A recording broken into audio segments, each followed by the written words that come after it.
मेरे प्रिय आत्मन,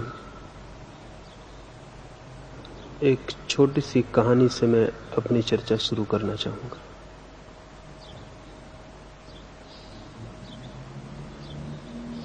सिकंदर विश्व यात्रा पर निकला हुआ था। भारत की ओर आते समय रास्ते में एक फकीर डायोजनीस से वो मिलने गया था। डायोजनीस की बड़ी ख्याति थी। डायोजनीस एक नग्न फकीर था और सिकंदर उससे मिलने जाए, इसकी खबर भी दूर दूर तक पहुंच गई। बहुत से लोग डायोजनीस के झोपड़े पर इकट्ठे हो गए थे। सिकंदर के पहले सिकंदर के दो सेनापतियों ने जाकर डायोजनीस को कहा, महान सिकंदर तुमसे मिलने आ रहा है, उसके स्वागत के लिए तैयार हो जाओ। डायोजनीस अपने झोपड़े के बाहर बैठा था। वो जोर से हंसने लगा और उसने कहा, जो स्वयं अपने को महान समझता है उससे छोटा आदमी और दूसरा नहीं होता।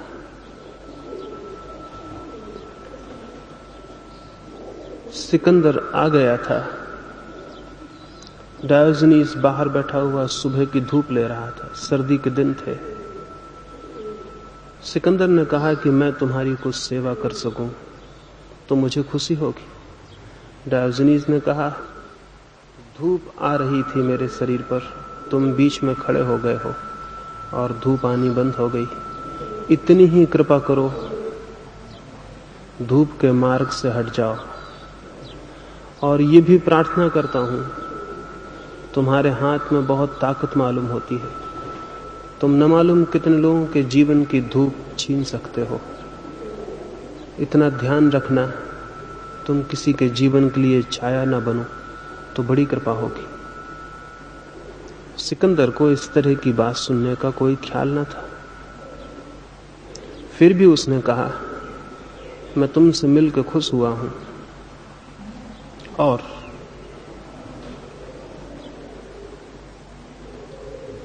अगर मुझसे परमात्मा पूछता कि तुम सिकंदर होना चाहते हो या डायोजनीस, तो नंबर 2 पर मेरा चुनाव डायोजनीस होने के लिए होता। लेकिन डायोजनीस ने कहा, अगर परमात्मा मुझसे पूछता कि तुम सिकंदर होना चाहते हो तो डायोजनीस, तो मैं डायोजनीस के अतिरिक्त और कुछ भी होना पसंद न करता, और सिकंदर होना तो कभी भी नहीं। सिकंदर ने पूछा, सिकंदर होने में ऐसी कौन सी बुराई है? डायोजनीस ने कहा, मैं तो सिकंदर होने में आदमी को एक रुग्णता से घिरा हुआ देखता हूं। जो आदमी दूसरों को जीतने चल पड़ता है, वो आदमी अपनी इस हार को छिपाने की कोशिश में लगा है कि वो अपने को नहीं जीत पाया। इसे मैं फिर से दोहराऊं, डायोजनीस ने कहा, जो आदमी दूसरों को जीतने चल पड़ता है, वो आदमी अपने मन की इस पीड़ा को भुलाने में लगा है कि वो स्वयं अपने को नहीं जीत पाया है। और दुनिया में 2 ही तरह की विजय हैं। एक तो विजय है जो हम अपने बाहर दूसरों पर उपलब्ध करते हैं, और एक विजय है जो हम स्वयं अपने ऊपर उपलब्ध करते हैं। और 2 ही तरह के लोग भी हैं जगत में, दूसरों के जीतने के लिए आकांक्षा से भरे हुए लोग या स्वयं को जीतने की आकांक्षा से भरे हुए लोग। दूसरों को जो जीतने चल पड़ता है वो दूसरों को तो कभी जीत नहीं पाता, लेकिन स्वयं को जीतने से भी वंचित रह जाता है।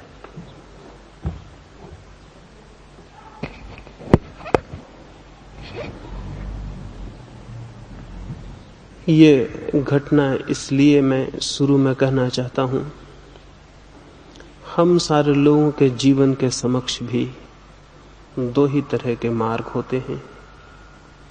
एक तो महत्वाकांक्षा का, दूसरों की विजय का मार्ग है।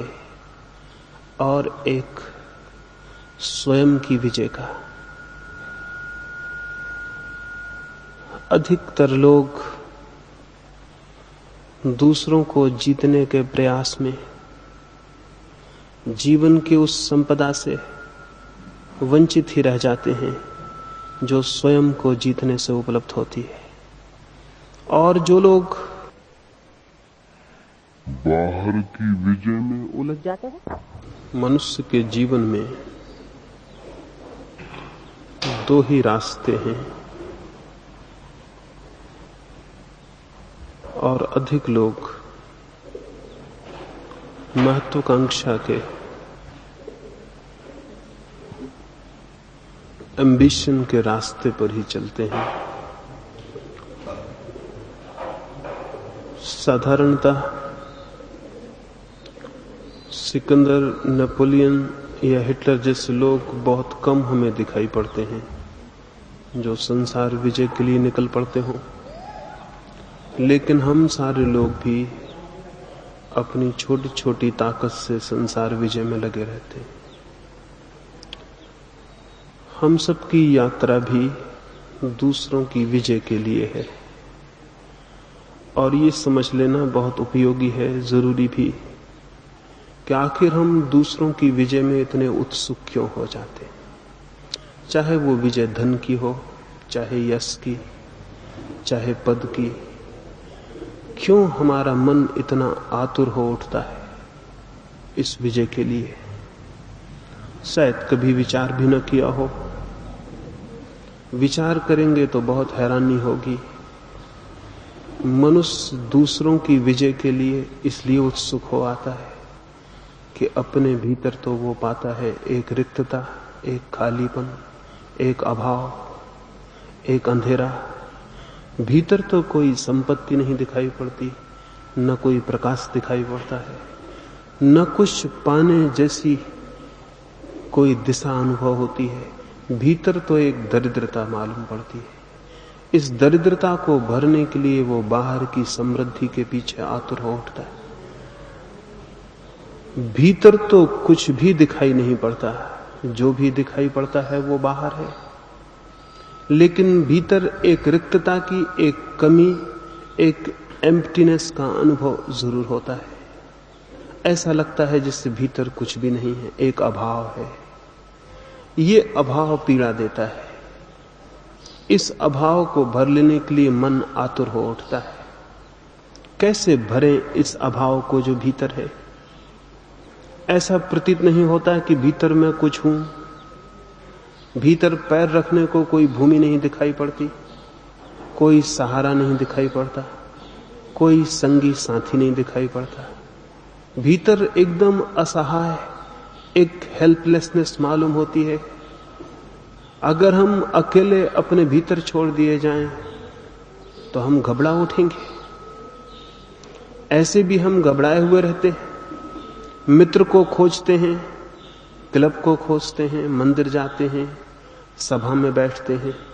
शायद ख्याल भी इस बात का न हो कि ये सारी कोशिश अपने से बचने की कोशिश है। अकेले में खुद के साथ रहना बहुत कठिन, इसलिए हम हजार उपाय करते हैं कि खुद का साथ न हो सके, कोई और साथी हो, कोई और मित्र हो, अखबार हो, रेडियो हो, किसी से बात होती हो, सिनेमा हो। लेकिन ऐसा न हो कहीं कि हम बिल्कुल अकेले छूट जाएं और कोई भी न हो। अकेले होने से हम डरते हैं, और अगर हमें मजबूरी अकेले में रख दिया जाए तो शायद हम पागल हो जाएं। इजिप्त के एक बादशाह ने ऐसा प्रयोग किया। मेरे जैसे किसी आदमी ने उसको कहा होगा कि अकेले होने में आदमी इतना घबरा जाएगा कि पागल भी हो सकता है। उसे ये बात विश्वास योग्य नहीं मालूम पड़ी।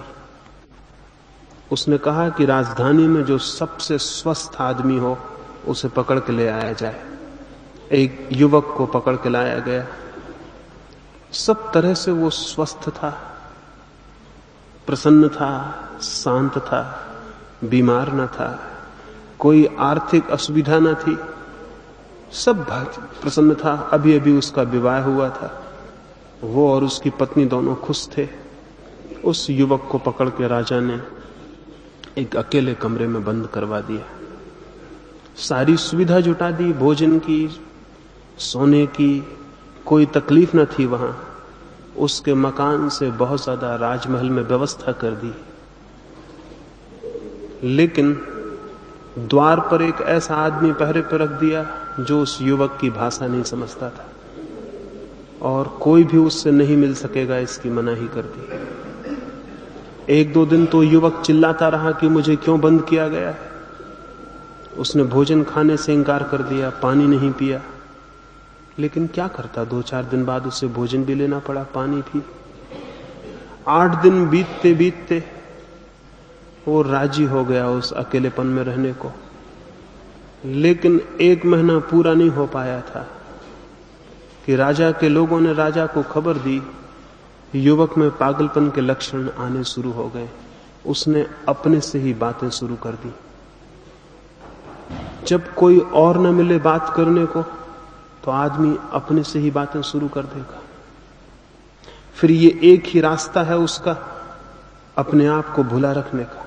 3 महीने होते होते वो युवक बिल्कुल पागल हो चुका था। 3 महीने बाद उसे छोड़ा तो वो एकदम विक्षिप्त था। क्या हो गया था उसे?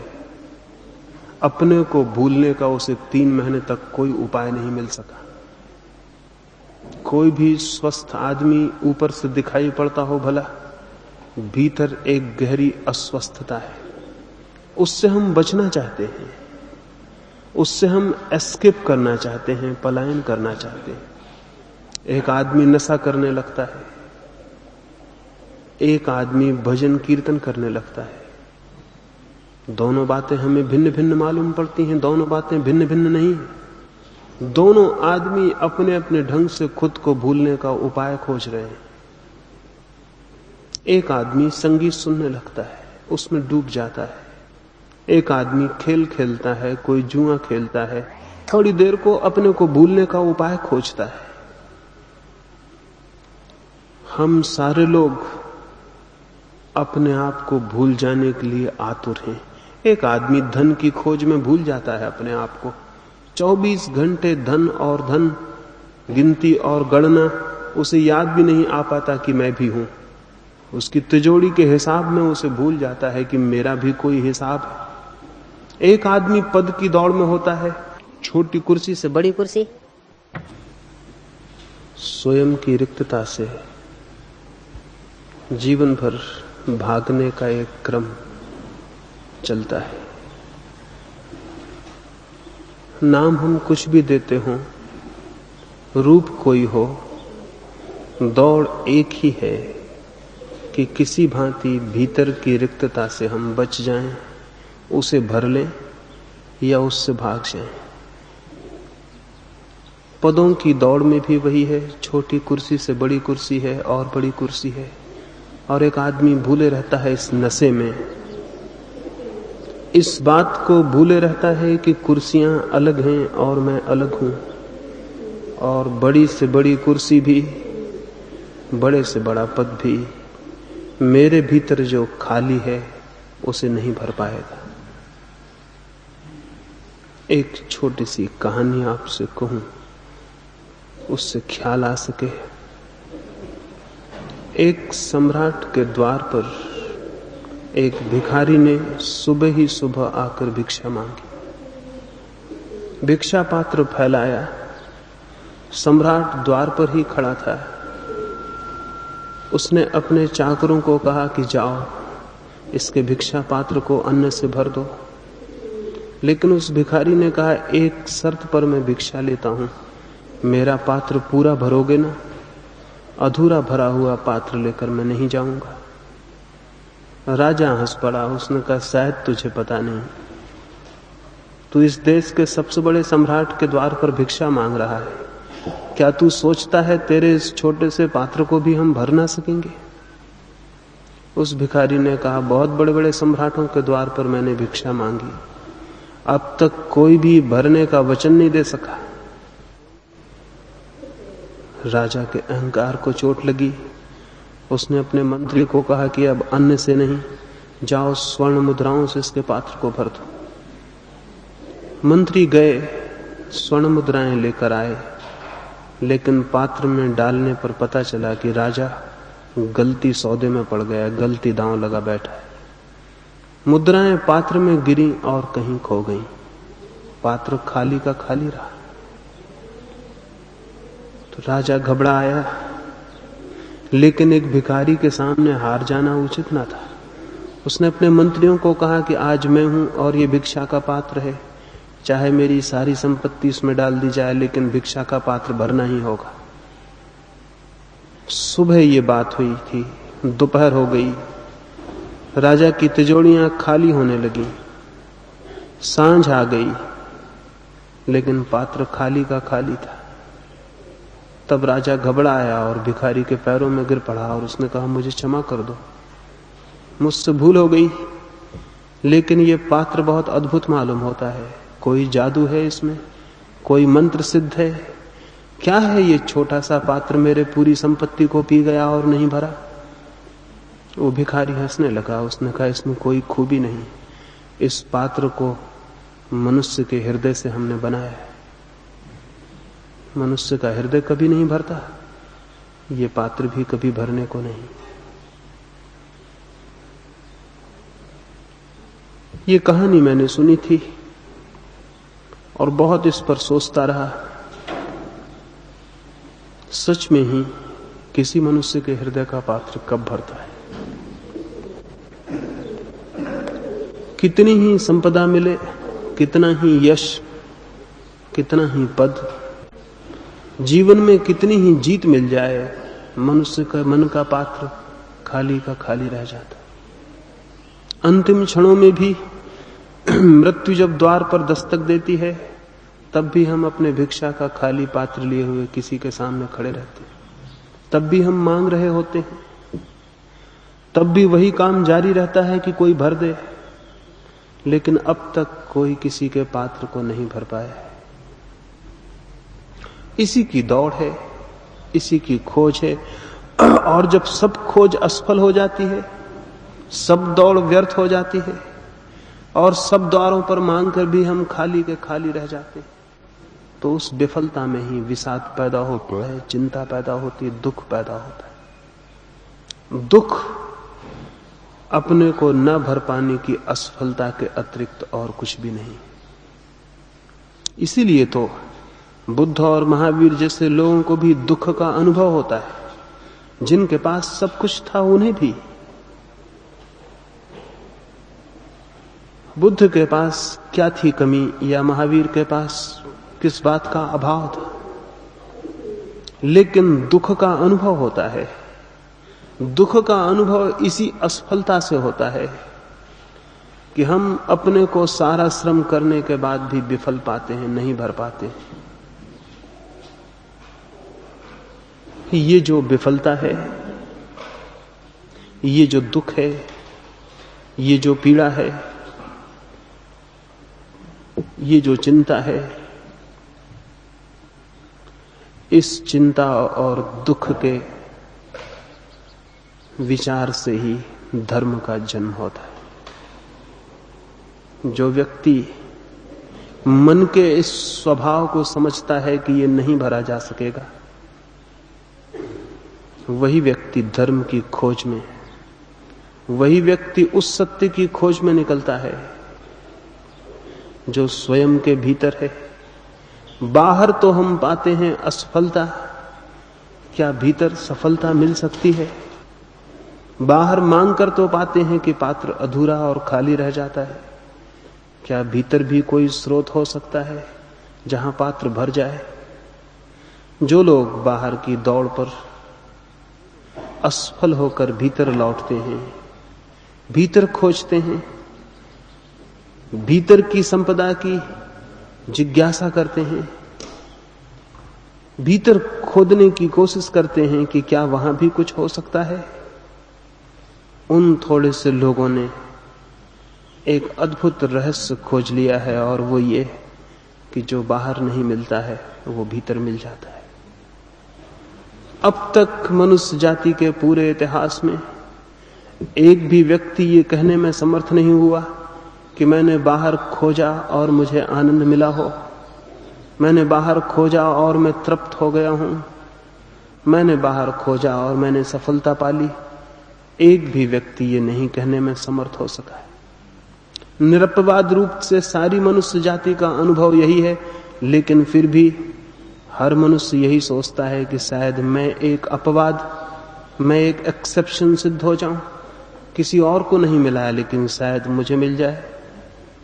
और ये अपवाद का धोखा ही हर मनुष्य को उस यात्रा पर ले जाता है जो हजारों वर्षों से असफल है, जिस यात्रा में कोई सफल नहीं होता। फिर भी एक एक व्यक्ति यही सोचता है शायद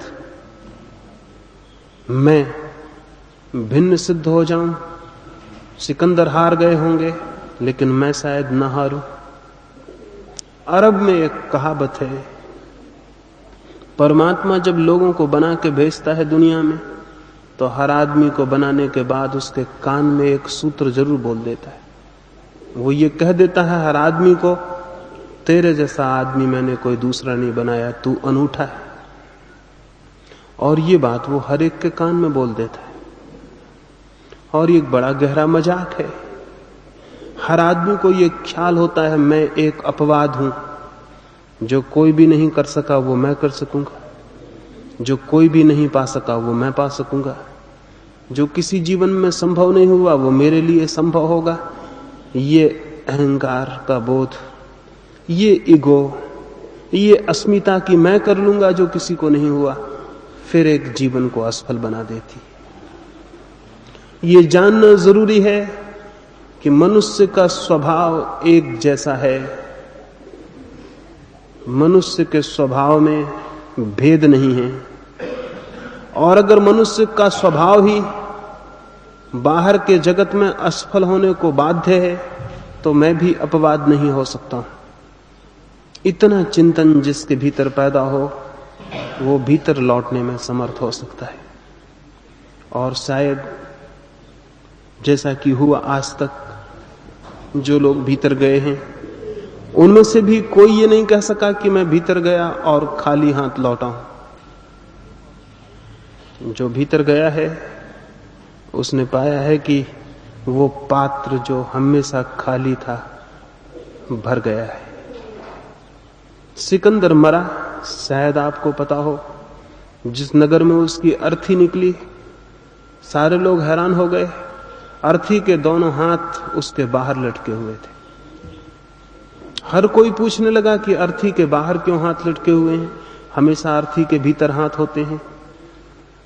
तो पता चला कि सिकंदर ने मरते वक्त कहा था कि मेरे हाथ अर्थी के बाहर लटकाए रखना, ताकि हर आदमी देख ले मैं भी खाली हाथ जा रहा हूं, मेरे हाथ भरे हुए नहीं। लेकिन सिकंदर को मरे सैकड़ों वर्ष हो गए, उसके अर्थी के बाहर लटके हुए हाथ कौन देख पाया? किसको ये ख्याल आया कि सिकंदर एक असफलता है? किसी को भी नहीं।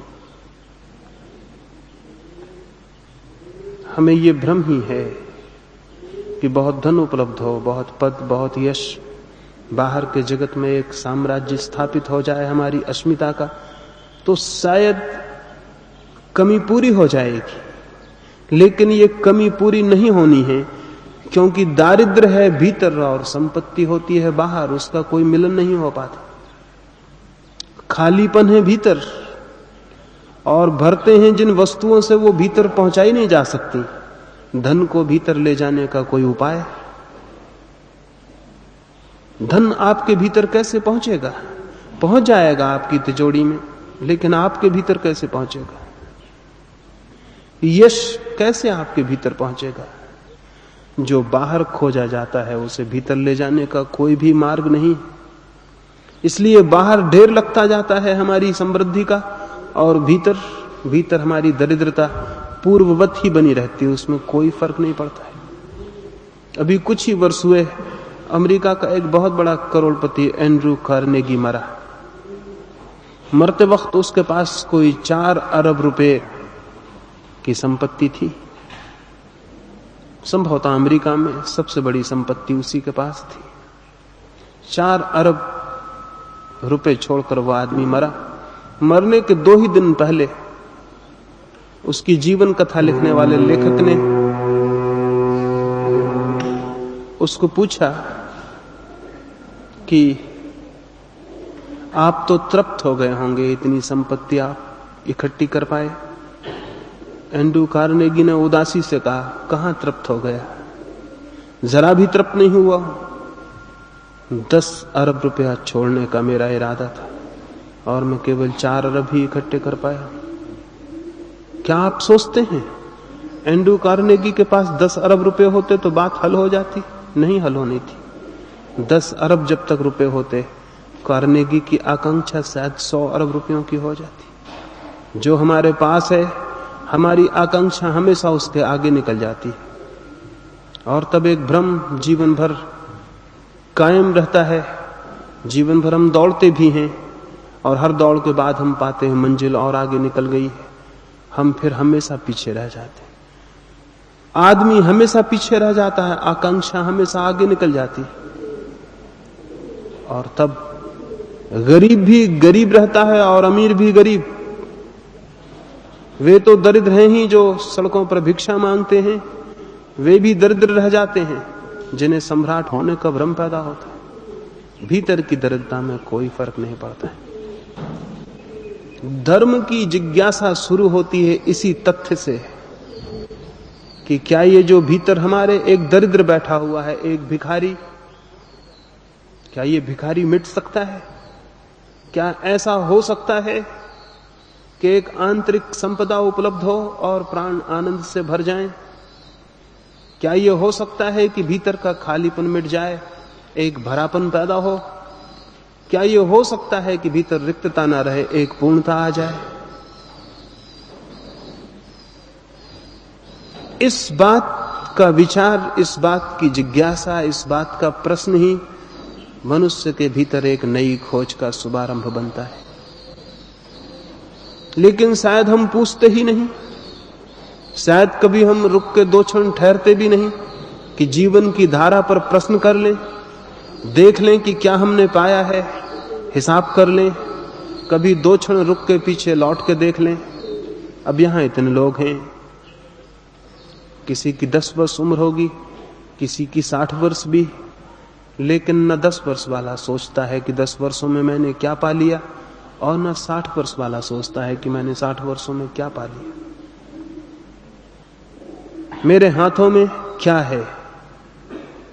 कहीं वे खाली ही तो नहीं है। मेरी उपलब्धि क्या है? कुछ मकान मैंने खड़े कर लिए हैं, वे उपलब्धि होंगे। कुछ जमीन पर मैंने घेरा बांध लिया है, वो मेरी उपलब्धि है। कुछ संपदा मैंने बटोर ली है, वो मेरी उपलब्धि है।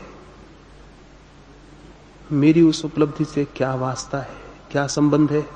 मौत मेरी उस उपलब्धि से मुझे दूर कर देगी। जीवन भर जिसे मैंने इकट्ठा किया था, मृत्यु उससे मुझे जुदा कर देगी। तो क्या कुछ ऐसा भी मेरे पास है जिसे मृत्यु दूर ना कर सके? अगर ऐसा कुछ भी हमारे पास है जिसे मृत्यु दूर ना कर सके, तो उसी संपदा का नाम आत्मा है। उसी संपदा का नाम परमात्मा है जिसे मृत्यु हमसे दूर ना कर सके। मृत्यु की कसौटी पर हमेशा जीवन की उपलब्धि को जो कस लेता है, वो पाएगा कि जिसे उसने धन समझा है, जिसे उसने यश समझा है, जिसे उसने सोचा है कि मेरा पाना है, वो उसे मिट्टी दिखाई पड़ेगा। लेकिन मृत्यु की कसौटी पर हम कसते नहीं।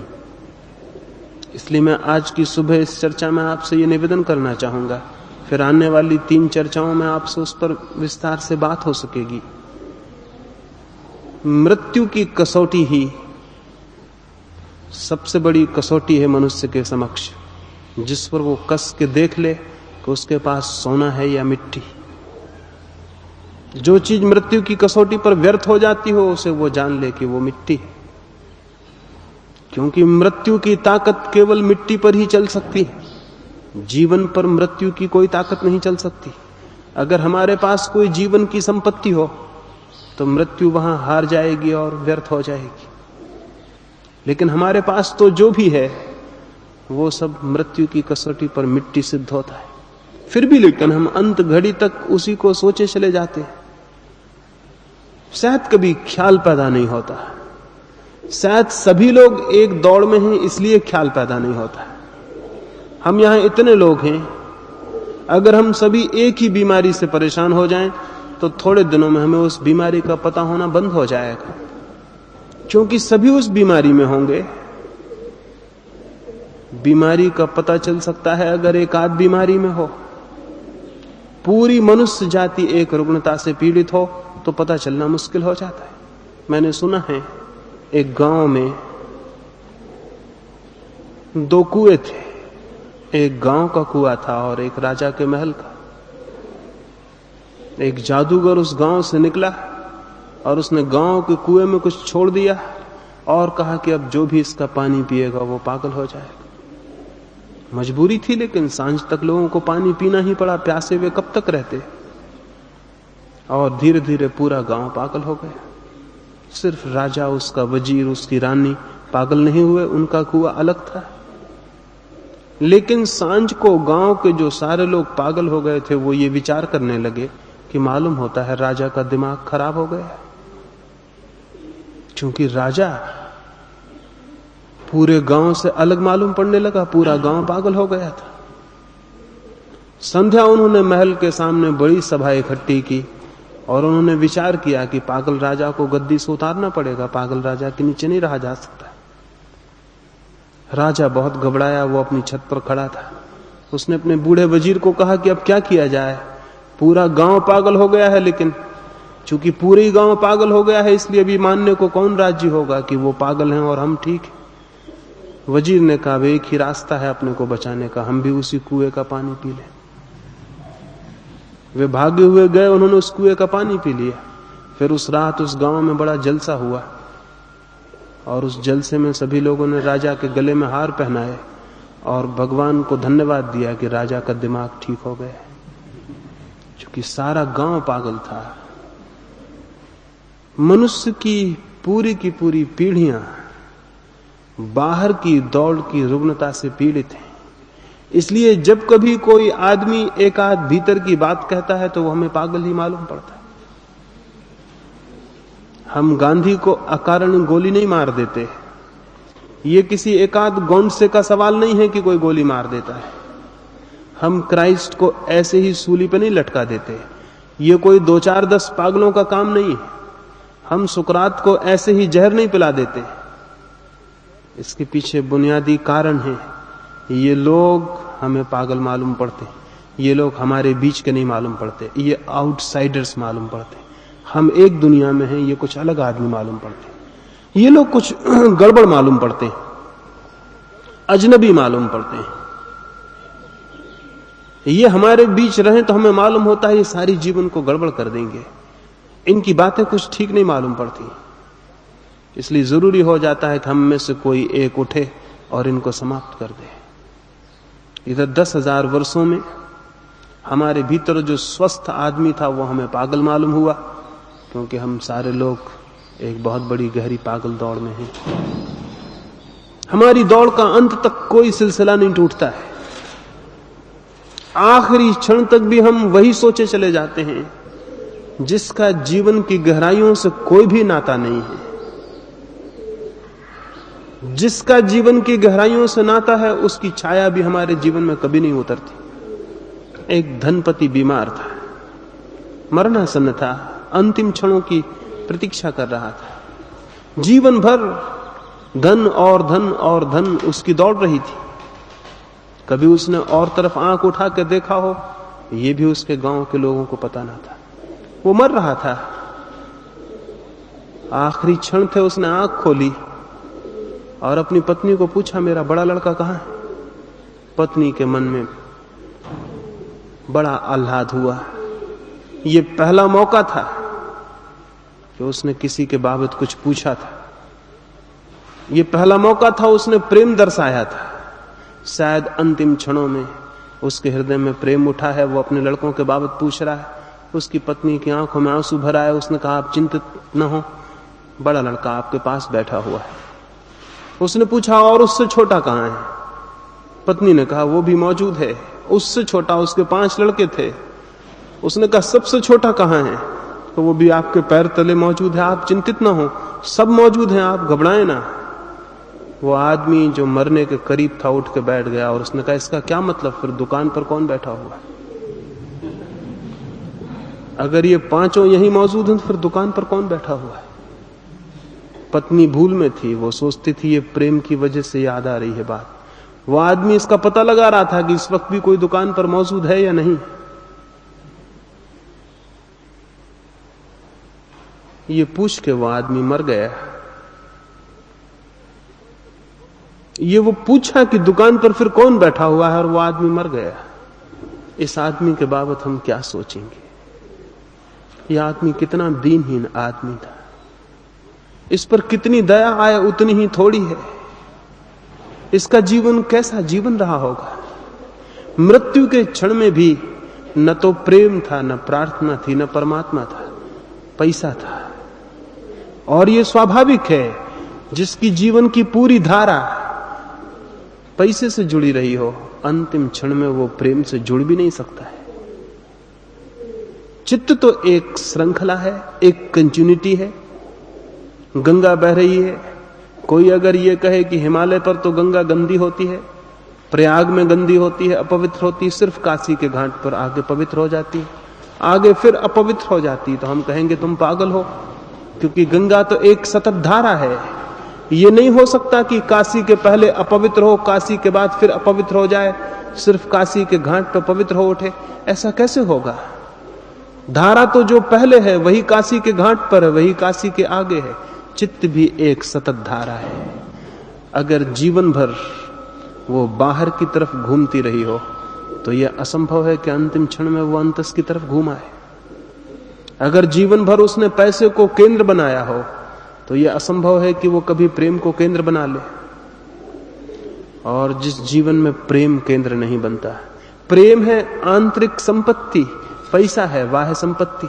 इसलिए आप देख के हैरान होंगे इस बात को कि जो आदमी पैसे के लिए जितना आतुर होगा उसके जीवन में प्रेम उतना ही कम होगा। ये बिल्कुल अनिवार्य है। जिसके जीवन में जितना प्रेम होगा पैसे पे उसकी पकड़ उतनी ही कम हो जाएगी। प्रेम और पैसे की पकड़ दोनों एक साथ साथ कभी नहीं हो सकती। महावीर और बुद्ध हमें धन छोड़ते दिखाई पड़ते हैं। लोग सोचते होंगे ये त्याग कर रहे हैं। मेरी दृष्टि में मामला दूसरा है। मेरी दृष्टि में इन्हें प्रेम की संपत्ति मिल गई, इसलिए पैसे की संपत्ति का अब कोई सवाल नहीं। इन्होंने बड़ी संपत्ति पाली है, इसलिए छोटी संपत्ति छूट रही है। अगर किसी को हीरे जवाहरात मिल जाए और हाथ के कंकड़ पत्थर फेंक दे, इसको त्याग कौन कहेगा? कंकड़ पत्थर फेंक देगा इसलिए कि उसे हीरे मिल गए हैं। जिसे प्रेम मिल जाता है उसे पैसा व्यर्थ हो जाता है, और जिसे प्रेम नहीं मिलता उसे पैसे के अतिरिक्त कोई सार्थकता नहीं है। जीवन में एक ही सार्थकता है, पैसा। और पैसे के इर्द गिर्द जीवन घूमता हो तो मन का पात्र अधूरा रह जाएगा, निश्चित रह जाएगा। और तब होगा दुख पैदा, तब होगी पीड़ा, तब लगेगा सब व्यर्थ है। तब उदासी चित्त को घेरेगी, संताप मन पर छाया डालेगा, और हम सबके मन पर वो डाले हुए। हमारे जीवन में न कोई आनंद है, न कोई उत्फुल्लता है। क्या है कारण इस बात का? कारण एक ही है, हमने जीवन के वृत्त को बाहर के केंद्र पर घुमा रहे हैं। जो भीतर की आंतरिकता में प्रवेश पाना चाहिए था वो केवल बाहर के गली कूचों में भटक रहा है। और जो संपत्ति स्वयं के पास थी उसे देखे बिना वो द्वार द्वार पर भीख मांग रहा है। और जिसे हम अपने में ही खोज के पा सकते थे उसके लिए हम हजारों हजारों मील की यात्रा कर रहे हैं, पृथ्वी की परिक्रमा कर रहे हैं। थक जाते हैं पैर, एक दिन घबरा जाती है तबीयत, मौत करीब आने लगती है और आंखें आंसू से भर जाती हैं और लगता है सब व्यर्थ हो गया। ये लगना स्वाभाविक है। जितने जल्दी ये बात बोध में आ जाए कि बाहर की दौड़ व्यर्थ है, उतने ही शीघ्र भीतर की एक नई यात्रा का प्रारंभ हो सकता है। भीतर की यात्रा ही परमात्मा की यात्रा है। इसलिए मैं मंदिर में जाने को धर्म नहीं कहता हूं, न ही तीर्थ की यात्रा को धर्म कहता हूं, क्योंकि तीर्थ भी बाहर है और मंदिर भी बाहर है। ये वही बाहर की खोज वाला आदमी है। मंदिर भी बाहर बनाता है, भगवान भी बाहर खड़े करता है, उसके भगवान ऊपर आकाश में होते हैं। मंदिर बाहर होता है, तीर्थ कहीं काशी में, कहीं काबा में होता है। अभी उसकी भीतर की तरफ आंख नहीं गई। भीतर की तरफ जिसकी आंख पहुंच जाती है वो मन में ही मंदिर को उपलब्ध हो जाता है। धार्मिक आदमी वो नहीं है जो मंदिर जाता हो, बल्कि वो है जो स्वयं मंदिर बन गया हो। और हर आदमी मंदिर बन सकता है, और तभी जीवन में वे किरणें उपलब्ध होती हैं जो आनंद की हैं, जो प्रेम की हैं, जो सौंदर्य की हैं। और तभी वो शांति मिलती है जिसे उच्छेद करने की सामर्थ्य फिर किसी में भी नहीं। और तभी वो संपदा उपलब्ध होती है जिसे खोने का कोई उपाय नहीं। और तभी मिलता है वो अमृत जीवन जिसकी कोई मृत्यु नहीं। लेकिन उसके लिए भीतर की यात्रा करनी जरूरी है। भीतर की यात्रा के कुछ नियम हैं, भीतर की यात्रा के कुछ मार्गदर्शक हैं, भीतर की यात्रा के राह पर लगे कुछ मील के पत्थर हैं। उनकी हम आने वाली 3 चर्चाओं में बात करेंगे। अभी तो इतना ही मुझे आपसे कहना था सुबह की इस बात में। बाहरी खोजते न रह जाना, क्योंकि बाहर कितनी ही संपदाएं दिखाई पड़े, वे मन के पात्र को कभी भी नहीं भर पाती। एक रात एक छोटे से गांव में एक छोटे से झोपड़े के भीतर से जोर से आवाज आने लगी, आग लगी है, मेरे भीतर आग लगी है। कोई रो रहा है, छाती पीट रहा है और जोर से चिल्ला रहा है। सारे गांव के लोग जाग गए और उस झोपड़े की तरफ भागे। झोपड़े में अंधकार था, आग तो दूर, वहां कोई दिया भी एक जला हुआ नहीं था। लोगों ने दरवाजे हटाए, अंदर गए। एक बूढ़ी औरत चिल्ला रही थी, रो रही थी। उन लोगों ने कहा, पागल, आग कहां लगी है, हमें बता। कुछ लोग दौड़ के बाल्टियों में पानी भर लाए थे। उन्होंने कहा, कहां आग है, हम उसे बुझा देंगे।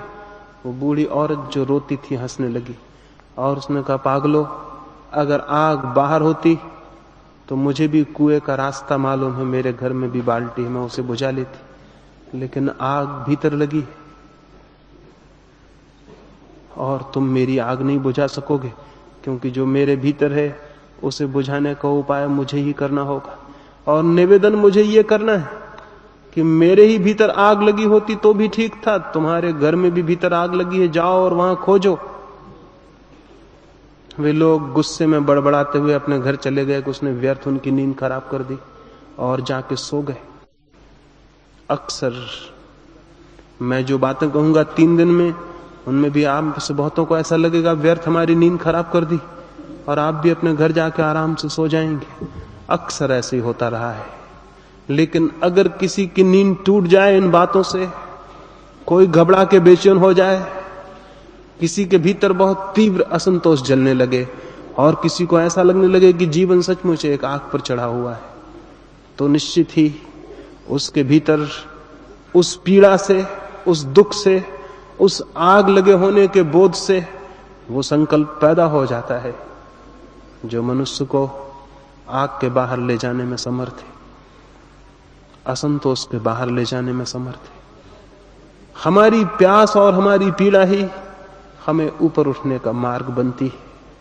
तो इधर 3 दिनों में कोशिश करूंगा कि हम जो संतोष से जिए चले जा रहे हैं वो टूट जाए, क्योंकि संतोष बहुत झूठा है। ये उतना ही झूठा है जैसे सुबह कोई आपसे पूछता है आप ठीक तो हैं, और आप कहते हैं बिल्कुल ठीक। बिल्कुल झूठी बात कहते हैं। हर आदमी यही कहता है बिल्कुल ठीक हूं। अगर ये बात सच होती तो दुनिया ठीक होनी चाहिए थी, लेकिन हम सब जानते हैं ये कहने की बात है कि हम बिल्कुल ठीक हैं। हम जरा भी ठीक नहीं। जब भी कोई मिलता है, आप मुस्कुरा के मिलते हैं, उससे भ्रम पैदा होता है जैसे मुस्कुराहट आपकी जिंदगी में होगी। सच्चाई यह है कि भीतर सिवाय रुदिन के और कुछ भी नहीं है, आंसुओं के सिवा कुछ भी नहीं है। लेकिन हम ऊपर की मुस्कुराहट से भीतर के इन सब आंसुओं को छिपा लेने में इतने होशियार हो गए हैं कि दूसरों को तो हम धोखा देने में समर्थ हो ही जाते हैं, निरंतर दूसरों को धोखा देते खुद को भी धोखा देने में हम समर्थ हो जाते हैं। और ऐसा भ्रम पैदा हो जाता है हम खुश हैं, हम प्रसन्न हैं, हम आनंदित हैं। सारा जीवन हमारा एक झूठा संतोष है, एक फॉल्स कंसोलेशन है, जहां सच्चाई जरा भी नहीं।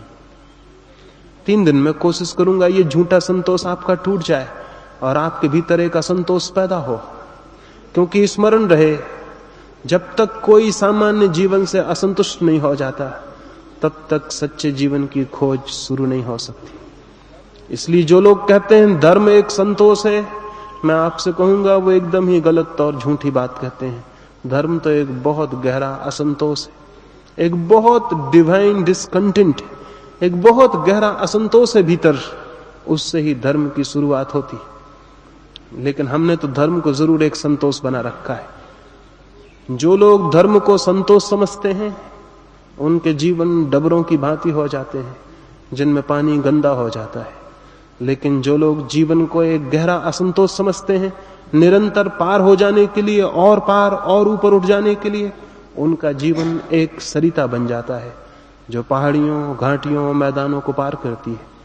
इस खोज में, इस तलाश में कि किसी दिन उसे अनंत सागर का मिलन हो सके। असंतोष का जीवन जो निरंतर जीवन की क्षुद्र संतोषों से ऊपर उठता चला जाए, पार करता चला जाए, वही किसी दिन परमात्मा के उस सागर को उपलब्ध होता है जो कि वास्तविक संतोष और शांति है। इधर इन 3 दिनों में इस संबंध में आपसे बात करूंगा। ये तो बिल्कुल प्रारंभिक थोड़े से शब्द हैं, इसके बाद चर्चा हो सकेगी। मेरी बातों को इतने शांति और प्रेम से सुना है, उससे बहुत बहुत अनुग्रहित हूं। सबके भीतर बैठे हुए परमात्मा को प्रणाम करता हूं, मेरे प्रणाम स्वीकार करें।